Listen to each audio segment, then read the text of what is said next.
and yes, I do watch TV. I saw a Medea movie that I had never seen. It's really a movie that's geared towards Halloween. And I thought to myself, wow, Tyler Perry has done it again. And it's amazing because there's a story behind Tyler's success.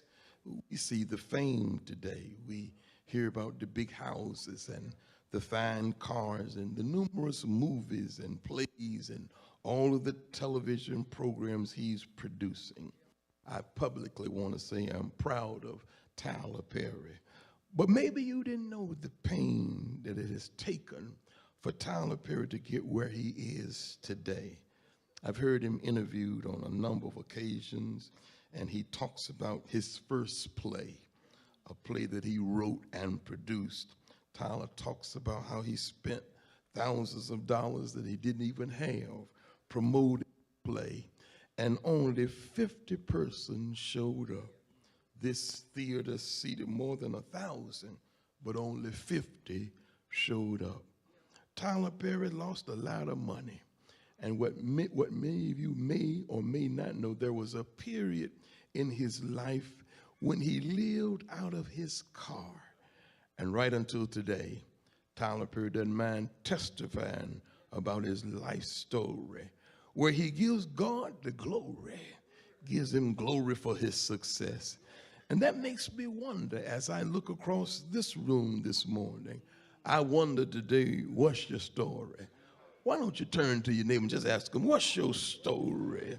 Brothers and sisters, I believe today every believer ought to have their own story so that they can be a witness to those who have not yet surrendered to the Lord. And once you've been touched by the hand of the Lord, you can't help but have empathy on those who have not yet come to Christ. I'm not going to be long, but our text today comes from Mark's gospel. As many of you Bible scholars who are here today and even viewing this service virtually, you know Mark's explanation of Jewish customs and his translations of Aramaic expressions suggests that Mark was writing to the Gentile converts.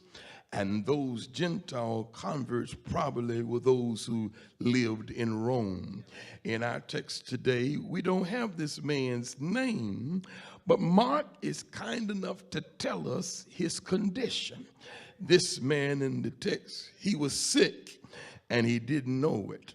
And it's evident to me that this man brought shame to his family because of the things that he does in the text. I'm sure it had to be embarrassing, possibly to his family and to his friends, for Mark tells us that this man was found running with no clothes on in the cemetery. I'm sure the neighbors had to be complaining because the Bible says this man would holler and cry all night long. The authorities of that day, they were called numerous times about this sick man, a man that the Bible says had an unclean spirit. In today's vernacular, we would say the man was cray-cray. We would say this man was 5 French fries short of a Happy Meal. We say that this man was crazy. The authorities of that day, they did what they could to tame this man by binding him with chains and fetters. But this man, Deacon Scott, he was so strong that the Bible says he would break the chains, he would break the fetters and take off running again. And repeatedly they did what they could, but nothing they did seemed to help at all. You see, this man needed something stronger than chains. This man needed something stronger than fetters. This man needed somebody more powerful than the police. It wasn't until this man ran into Jesus and his disciples that the Bible said had just come across a stormy sea. The Bible says this man with the demons in him, the demons cried out and asked, "What? have I to do with thee? I want you to notice, though the demons that he had within them, they were crying out. When the man ran into Jesus for some help. And Mark says, when this man got to Jesus, even the demons had to recognize who the Lord was. For the Bible says he fell to his feet and he began to worship the Lord. I wonder if I got anybody here this morning who can worship him in spite of what you're going through. I wonder, do I have anybody here who can worship?